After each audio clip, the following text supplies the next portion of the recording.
Welcome to the Kzoom podcast. We are here for a little story time with Dan. Dan, how many years has Kzoom been around? This is our 20th year. 20th year. Right now. Right now. We're in it. Yep. In the 20th year. This is it. All right. And we are celebrating and remembering and launching the new things. And so we wanted to, as a part of launching this podcast, which is a new thing, Yep. kind of sit down and just glean whatever wisdom and or stories, comedy, whatever we can get from you, the founder. Let's grill people on camera. Grill people, yeah, why not? And put it out there for the world to see. You call it gleaning wisdom, but you're just grilling me on camera. Yeah. But one, you mentioned when we were brainstorming these podcasts, you mentioned about a time where maybe it was, a lot of times we learn from mistakes. And there's an encounter with a client that maybe you didn't realize was a client at the time. Well, they never became one. Set that up for us. I don't know if I'm just telling an entertaining story right now or if there's that much of a lesson with it, but I'll tell the story. Let's see where it goes, yeah. Kzoom started in the Millwood subdivision off of Portage Road, not far from 94. So when we bought that house, Sarah and I had no kids, and the airplanes would fly right over pretty close. Okay, you're I think we bought it so fast that we hadn't really noticed until we bought it and moved in. But that's where Kzoom began, in the basement of 2125 Royce Avenue. And there was no concrete vision for what Kzoom would become as it's known today. I was 24 years old. Okay. Maybe not as disciplined as the fine-tuned machine that you see today. Yeah. And I had scheduled an appointment with a customer that was coming to discuss their project. We'll call it 1 p.m. meeting. Yeah. I remembered the 1 p.m. meeting after this random person pulled up by our house. I'm watering the lawn with my shoes off. I don't remember this super clearly, but I might have had my shirt off. It was summertime. I don't know the month or whatever. Possible. It was summer. It's possible, yeah. I might have just been wearing shorts. All right. And some random couple shows up at our house, and I'm like, hey. And they get out of their car, and they're walking toward the house, and they start talking to me, and I'm like, what are they doing here? They realized that they were in the right location, that I was Dan, and that I had no clue of their appointment, and that I was completely unprepared. When I realized it, I was like, oh, yeah, come on in. I'll put my shoes on or a shirt. I can't remember. I probably blocked the memory a little bit, too, so I probably had my shirt off. Go with that. And I invited them in, and they said, no, I think we're good. So if there's a lesson there, it's it's pretty obvious. It was like yeah. Listen, this was pre-Google Calendar. Okay, it just runs us now. You didn't get a smartphone update. No, 10 minutes before. Yeah. No, we had to remember when people were coming. So that was we can't even call them a customer because they didn't enter the door. Yeah. Well, okay, you say it's obvious, but you haven't forgotten that story for a reason. Is it just because it's a funny point in history? Is it? I think for me, it's a started from the bottom. Now we're here. Yeah, it's like how have you grown? Mike, do you want to know where Kzoom has come from? Where you just got hired to? Do you want to know the humble beginnings? Yeah, yeah. I mean, I love a good origin story. It's more of this is where I started. Things were meager there, Yeah. So the original start of Kzoom, one of our many cheerleaders through the 20 years was my father-in-law, Gordon Brinks. And when he heard an inkling that I was thinking of running my own business, he said, how much money do you need? Wow. And he had his checkbook out. Wow. Okay. So he was all in with you. And this is me going real big. I was like, well, I need a computer. Yep. And a video camera. Yep. I'm going to need $7,000. Yeah. And I'm looking at him like there's no way. There's no way. There's no way he's going to write a check for $7,000. And he writes it on the spot with and he worked at giving me the impression that yep, no big deal. But he worked at that to reassure me. Yeah. So that's really one cool. of the many supporters along the way.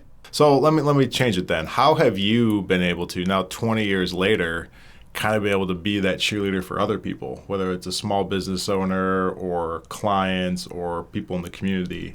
One of Kzoom's 5 core values, as you've come to know, and other companies and customers, they hopefully have experienced this, even though they don't maybe know that it was named, is one of our 5 core values is entrepreneurial spirit. Mm-hmm.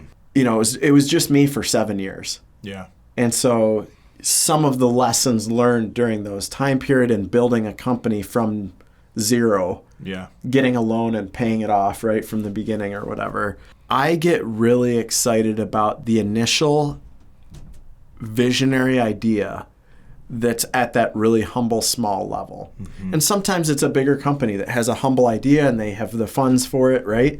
And they want to make it happen. They've come to rely on our team to provide those ideas and get it off the ground. They believe in us because they've seen us do it before. But I am passionate about that entrepreneurial spirit. And one of the phases in a company growth, nonprofit, or even just a single project is like that early beginning of like, hey, we have this idea and we're not sure. Like, what do you guys think?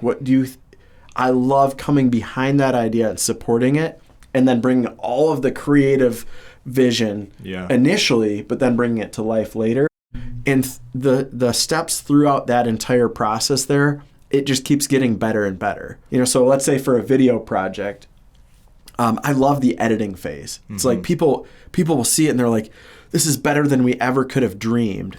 But I love that moment where we say, all right, we've got 2 rounds of revisions built in. How can we make it even better? Like even where it's at right now. Yeah. So like to take that and progress with that thing. Yeah. I think that's Kzoom's journey from our story of like an entrepreneurial journey of where we've come to today, but we love infusing that back into the Kalamazoo community. Recently, we had the opportunity to support Catalyst University with the Maker's Mart videos. So it's people in our community who are starting, or like sometimes they're progressed with their thing, and it's the community coming along to add fuel to the fire. Yep, I love that. Yeah. And if they're earlier on in their idea or making it, it's like, I love being able to look at somebody like that that's doubting things or not sure where they're headed or, what if, and saying like, let's go and let's do it. Let's find a way. Yeah. Let's just take steps. What do you think about this? Yeah. And just jump right into it. And I've in my short time here, I've got to experience that and see it. Yeah. And then to see Maker's Mart specifically be there and then to hear from them afterwards, now this is happening. Now this is happening. What an amazing boost to their product or their business, but their confidence and that support coming from other people from the outside saying you can do it. And because you have come from that shirtless, shoeless guy in your yard. Ooh, what a tie-in. Now to where you're doing this, that just bolsters a belief of like, listen. Homeless, hopeless, shirtless, shoeless. In a van down Aimless. By the river. Okay. But it's just a cool thing to be a part of it. It's not just something that you just say. You have experience that you have learned, people being behind you and for you from the beginnings, and now you get to pass that on. Yeah, I think that rings true with me is like, yep, we've been to those places of you don't have a clue what's coming next. We really formalized our core values and our mission and vision just 2 years ago. Yeah. And at the time, I kind of sloughed it off. Like it was just like, listen, we're just going to be authentic of who we are. We don't need the formal process to like dial those things in. And now I'm looking back on it like just 2 years later going, how did we not have core values and define those for 18 years? Yep.